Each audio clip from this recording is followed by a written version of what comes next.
Joining me Speaker. now is Chairman of the Senate Intelligence Committee, Dianne Feinstein of California.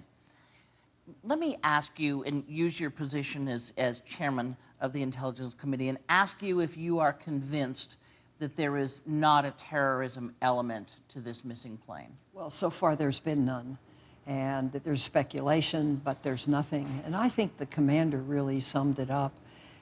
It's a very, very hard situation because they really don't have what they need to carefully calculate a reasonable area where the ship may be, so where the plane may be. So this is a very difficult mission. I think it's the fact that so many nations are participating, that they're getting more ships, more planes, a little bit more direction, being flexible, changing the places where they look. I think all of this is good, but it also indicates that there is no real method of calculation that's functioning very well. One of the things the commander also mentioned was the satellite pictures that we're seeing, and that they're, okay, they can show us a collection of stuff, but they can't really show us what that stuff is. Because I wanted to ask you about these satellite pictures, because there's a lot of question when you see them. They're kind of fuzzy.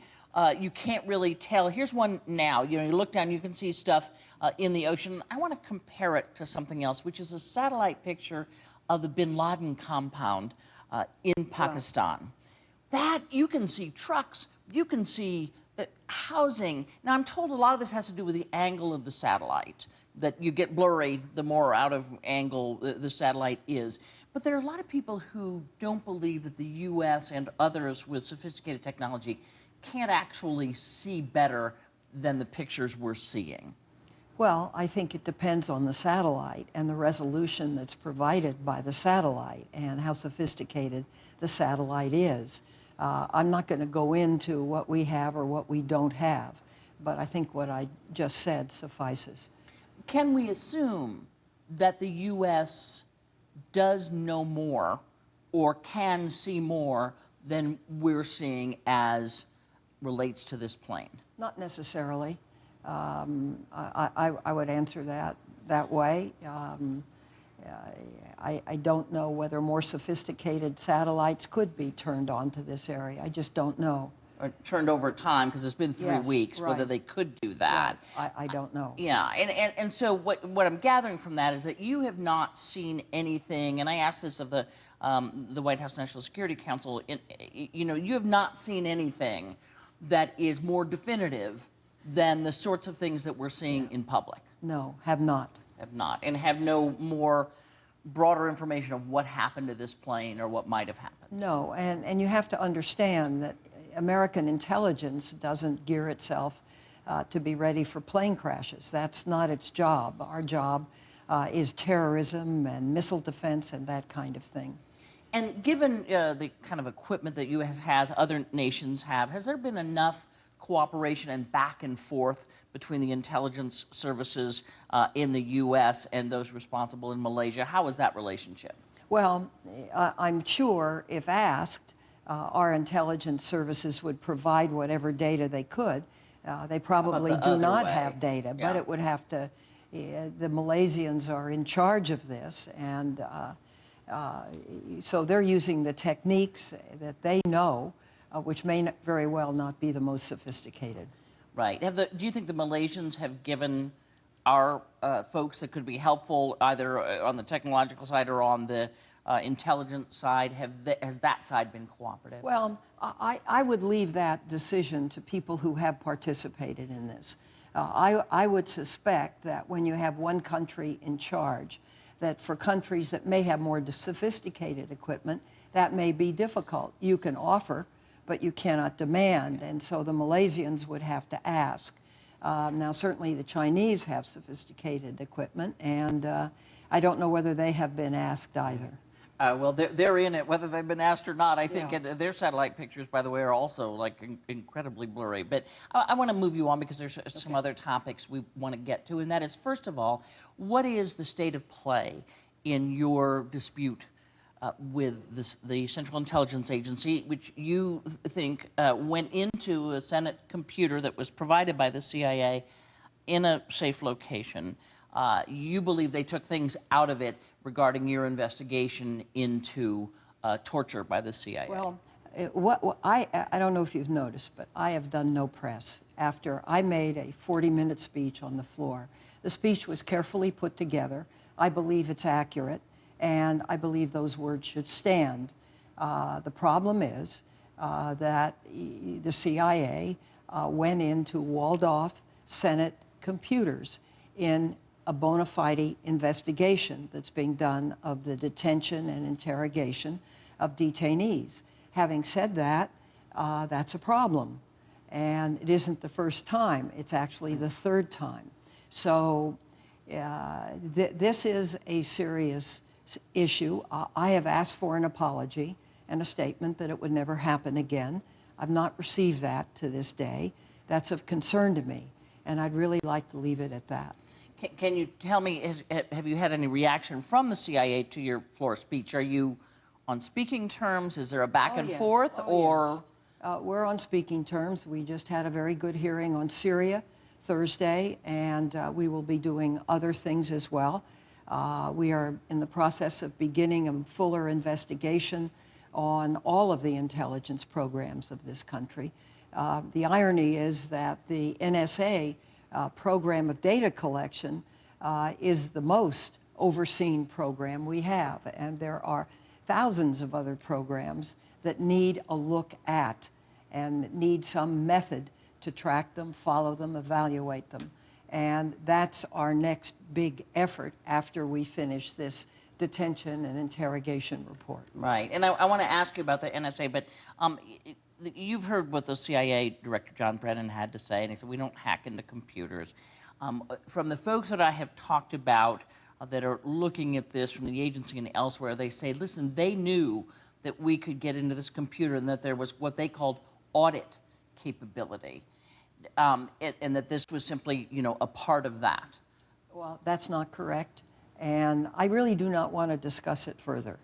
Okay, all right, we will leave it there then, and turn to the NSA. Yes, please. The president has said that what he wants is a bill that will take the storage of NSA phone data, what number called what number for how long and where, and leave it with the phone companies, and then require a FISA, a warrant for the feds to ask for that information.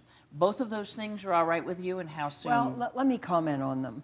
Mm-hmm. In the first place, the House has a bill it is passing to do some of that. The president has said he would send us a bill, and I hold him to this word because it's very important that we receive bill language as to exactly what the administration intends. Here is the issue. The issue is whether the telecoms, all of them, are willing to hold this data. When we talked with them, they were not. They would most likely have to be compelled legislatively in a bill which did so, and also offered liability protection, liability immunity when they participate in the program. So if someone is spied on, they're not held liable for that? That's correct. Right. So that's one thing. What the president is proposing is that data only be held for 18 months instead of 5 years. That is a good suggestion. That the hops, the number of, if I were the principal terrorist calling you in the United States, that's one hop. The hops be held to 2 as opposed to 3. That's a good suggestion. The question comes, can a bill be passed? It's very controversial. There are a lot of different views right now. Can people come together to pass a bill? Where is the program itself sunsets next year.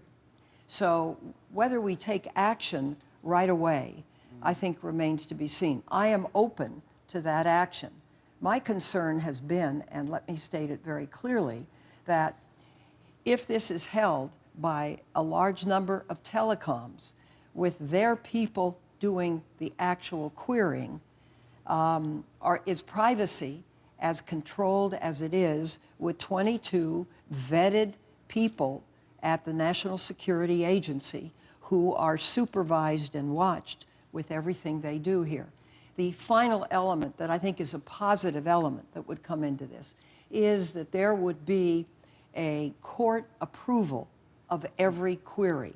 I happen to support that, I happen to think if it can be done on an emergency basis, because time is of the essence, that is helpful. Well, I only have about a minute left, so I want to quick get you a question about Russia and the U.S. and the Russian troops along the eastern border, other parts of Ukraine, not just Crimea. We now see Putin calling the president. We see John Kerry meeting with his counterpart, which suggests that perhaps Russia is open to some diplomatic overtures with Ukraine. But the key question here now, I think, for the U.S. is, what are those troops doing along that border? What you see the intelligence, what do you think they're doing along the border? Well, I have seen that intelligence. I can't tell you what it is, but I can give you my view of what I've seen. There's no question that there are 40+ thousand troops, that they are staged in various areas, that to people who watch this, it looks like an invasion force.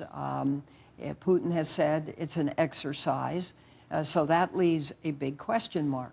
I think what gives me a sense that we may be able to solve this situation is the fact that Putin did call our president, and suggestions were made, and there will be a meeting this week between the Foreign Minister Lavrov of Russia and our Secretary of State Kerry, and there may well be the ability to solve this.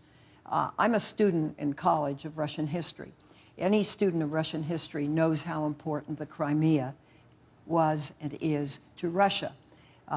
Khrushchev gave the Crimea, ceded the Crimea, essentially to Russia in 1954. He did it for, I think, reasons of interest to Russia. The Crimea is dominantly Russian. A referendum was passed.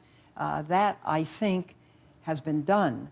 But Ukraine is a different subject. So to you, okay, you get the Crimea thing. I get the Crimea thing. But the Ukrainian situation is very, very different. And I have deep concern. I have a deep persuasive hope that Russia will find, as has been termed, an off-ramp and not go ahead with this, and that diplomacy is able to make up for it. There are many good things that Russia's going to gain in trade. I mean, one of them is the signing of an agreement for a gas line in May with China. Now, whether this happens or not becomes questionable, because the Chinese have long been concerned about Russian aggression on another border. So this is a big issue that needs solution. Thank you so much. You're Never very enough welcome. time. Senator Dianne Thank you. Feinstein, come back again. Thank you very much.